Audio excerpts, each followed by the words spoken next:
Welcome back. This time we're talking about the Huntsman Winter's War, the follow-up to 2012's Snow White and the Huntsman. Now this film brings back Chris Hemsworth, who played the Huntsman, and Charlize Theron, who played the Evil Queen. Kristen Stewart, who played Snow White, is not back. And I don't think too many people are honestly upset about that. If you are, sorry. This is sort of a prequel slash sequel. The opening bits of this movie take place prior to the events of the first movie, and then they quickly jump to after those events. As far as this movie goes, once again we have a very generic fantasy action movie. How passable it is could be up to debate. I would say for the first hour and a half to an hour and 40 minutes of this 2-hour movie, it was passable. The final act, for me at least, kills any goodwill it might have created along the course, and frankly there wasn't a lot of it to begin with. Set the groundwork. We have two new primary characters added to the mix. We have Emily Blunt playing Freya, who is the Evil Queen's sister, who gains magical powers and basically becomes the Ice Queen.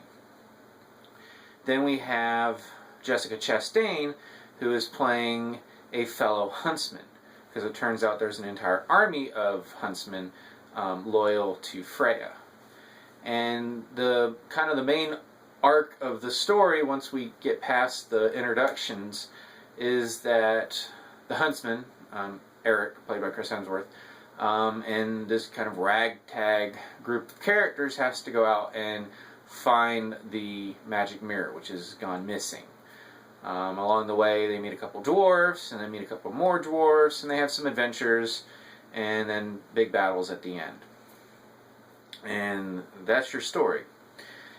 I have to say, if a writer and a director and a studio got together and decided they were going to try to make the most generic action fantasy movie they could, whatever they came up with would be pretty close to this movie. The characters are terribly two-dimensional. The action is actually pretty fun at times, I'll give it that. The action's pretty well choreographed. But the story is just a series of events that, if you look at them as a whole, make not a lot of sense, except that it just is clear that the writers are trying to get the characters from A to B and throw some action in along the way so we can get to B. And just a lot of it just doesn't make sense. And the story is not really the story that the trailers have led us to believe, at least the second full trailer, which is the one that I saw mostly in theaters leading up to this movie. And it led me to believe this was going to be a completely different movie. And the movie that they were actually making me think it was going to be is essentially that last 20 minutes. And that basically destroys a lot of what the earlier hour and 40 minutes was trying to accomplish. Even if it was mostly failing, it had a goal, and the end bit pretty much destroyed it.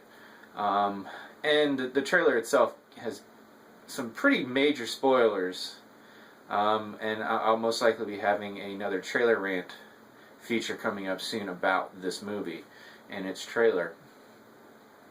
The acting is decent. I mean, there's nothing really negative about it. As I said, for the most part, this is a movie that is not offensively bad. It's just a very generic, paint-by-numbers action fantasy. The last 20 minutes are pretty horrible. But until then, the rest of it is passable. And if you like the first one, you might find enough to enjoy this one. If you really like the first one, you'll probably like this one too. As I said, again, for the majority of the movie, there's nothing really terribly bad about it. It's just very generic.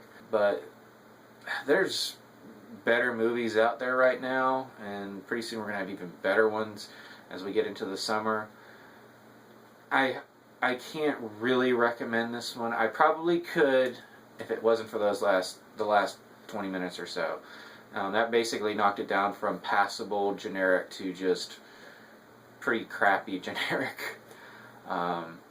So, with that being said, if you've seen The Huntsman, let me know what you thought, good or bad. If you agree with me or not, I'd like to know. And as always, you can subscribe to my channel. You can check out some of my other reviews. And until next time, I'll see you at the movies.